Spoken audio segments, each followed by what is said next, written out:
Games and Beer. Hi, I'm Larry with Guys, Games, and Beer, and this is a terrible opening.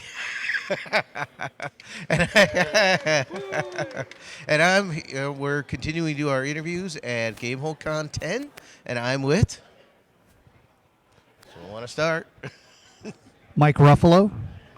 Woos. Pam. And Ryan. And this is a very special group to me. So about 30 years back or so at Parkside, there was a club called the Parkside Association of Wargamers, and that's where I met all these fine people. I was in that club, and it was very exciting. It's almost kind of like a reunion because I don't think I've sat in the same room with all these people at the same time and since 30 years ago. So this is kind of cool. 34 years ago. 34 years ago, yeah. Wanted to do the math. I was going with it easy, you know. I was told there'd be no math. It is hard. So I've run in over the years to various people at these cons, and I thought we'd bring them on, and they could talk about their con experiences over the years. So if anybody wants to take it away. Let's go first. I guess it'd be me. Go. Well, I started out, I think I was about 9, and some guy in the neighborhood introduced me to D&D. So I grew up in Kenosha. And he was in a weird van. Oh, wait. That was yeah, not in a van. But yeah, I actually went to GenCon, I think, that year when I was 9. And so this was probably, I don't know, 45 years ago. So it was still at Parkside at the time. And it was maybe about the size of Gamehole Con now. But for somebody that's 9 and has never been to anything before in his life, this was amazing. So yeah, I was hooked, and I've been playing D&D role-playing games ever since. I learned about Pathfinder about 6 years ago when I was living in D.C. and kind of made the switch over to that, and I've been playing it a whole lot. Yeah, you're leading some... across the country in various states I lived. Moved here to Madison about a year ago, and I've been in the Pathfinder Society. I'm here because I'm GMing 3 games this time. I hadn't been to Gamehole Con before, so this is my first one, and I'm really enjoying it. But yeah, I'm playing a bunch of Pathfinder, a couple Starfinder games. I want to check out the vendors later. Having a great time so far, and I ran into this guy. I didn't even know he was here, and I looked at him across the hall. I'm like, Larry? Oh yeah, I remember you. Wow, you're way fatter. Oh. I noticed. Anyway, that's my experience with this, and that's why I'm here. Jeff, what are you up to? Well, I'm standing here hiding behind Mike, so pretending I'm not as fat as anyone else and that I still look the same I did 34 years ago. So I started playing D&D right around the same age Mike said he started, but I was stuck in Virginia Beach, so I got to deal with the persecution of the 700 Club and all their minions. Moved to Wisconsin. Didn't get to my first GenCon until I was 19 when I was at Parkside. And been going to cons ever since. This is not as big as the first GenCon I went to, but to me this kind of has the vibe of those GenCons when I first started going. A little bit more loosey-goosey. Like the last time I was at GenCon was 2013, and man, it's just regimented, and it's not as much fun in my opinion. There's too many people because I don't like people. Yeah, I mean, that's kind of what I thought. Yeah. You don't. That's true. When I started coming to this one, well, I've come to every one of them. Yeah, I think I missed one of these. And but as I've watched it grow, it's like, oh, it did feel like the early days of Gen Con, you know? And I've been to a bunch of other local conventions and smaller ones, bigger ones. I think this is about the right size. It's fun. There's some big vendors that come in, so you can get some cool stuff. A lot of games being run, but it's not so big that there are people running around like being strict about random crap that just kind of kills the vibe. I don't know. I have to admit, I have not gone to Indy When I moved out of Milwaukee, Once, that's it. I have not gone. So Same. I didn't go to my first Gen Con until 90.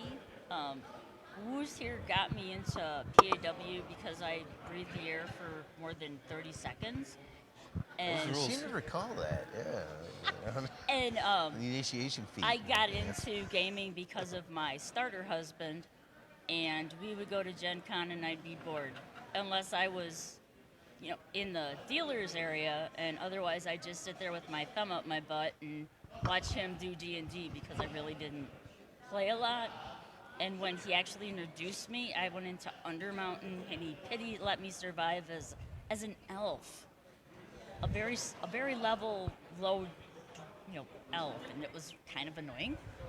But all the PAW people are like family, and it was really cool to meet up with them. And I was at the last Gen Con in Milwaukee, which I have no idea. I think we were all at that one. Actually was.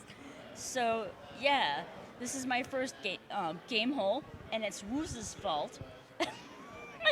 But other than that, it's a really groovy con, and I really am enjoying it. I don't know where to start with this, but yeah, kind of been gaming since I was about 12 or 13. But when I finally got into Parkside, I don't think I found these guys for almost my first year because somebody just happened to mention in passing, but it was like, Ken? Where are they? Because I remember you and Ken coming up at the same time. Like, Probably, yeah. That'd be Ken. So it was like when I finally found the little hole they were hiding in. The secret They location. were we were trolls. semi-responsible for me, like, basically failing out of college and deciding to leave because I'd rather hang out with them and play games than go to class. I graduated on probation like a normal person should. Yeah.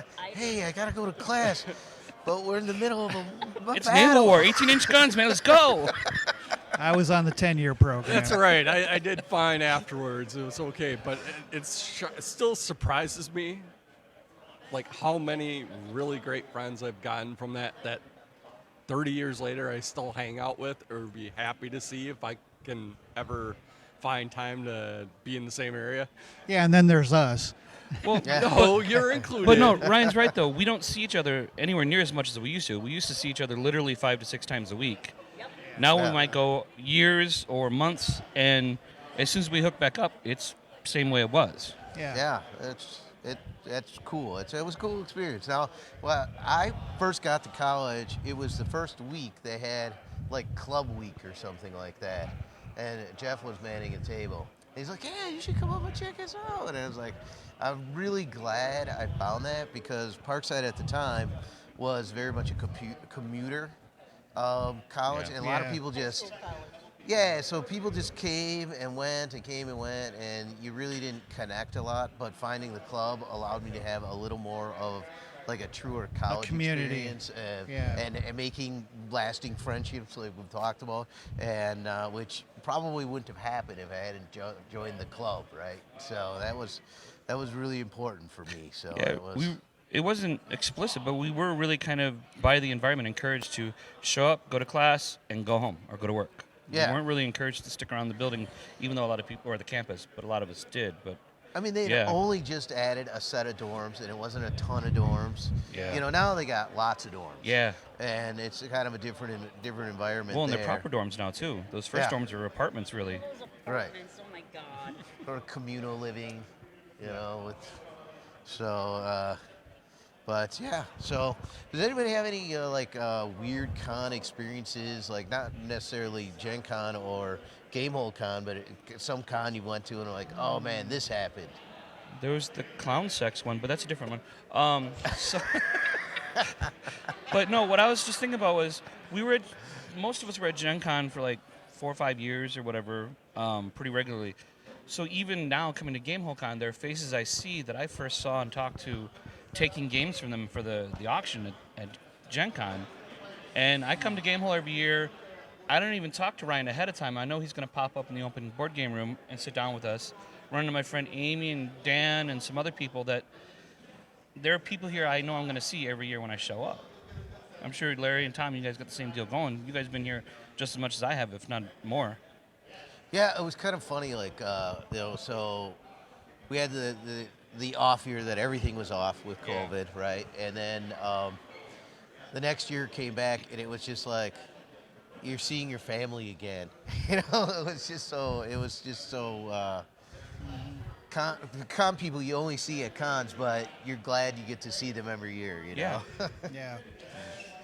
Yeah, I come here expecting that I get to play some board games with Amy and Dan and Tori and whoever else I run into. I was gonna say it still surprises me that several of us are like within less than an hour away from each other, and it's like, but trying to organize to get together and play games for like even a day is hard. It is. But yet we can all individually spend several $100s on hotel rooms and take off 3-4 days to do the same thing we could have done for like much cheaper, but without the freeness of the environment. That would be easy. There are no spawnlings here for those of you who spawned. It's one of those things where, well, if you're at a con, you can sit and play games and not feel guilty. Whereas, like, if you're at home, well, I should be doing this or should be doing that. Crap, I didn't clean the toilet last month. What are they going to say about me now? or you have to clean your house for a change and like. You clean your toilets? Over, I mean, I think I throw bleach at it everywhere or so. but yeah, I did want to say, like, Gamehole, I just really enjoy the feel of it. It seems to be the right size. There's something for everybody. You can get into stuff, but yet. You don't have to like plan yourself out 6 months in advance.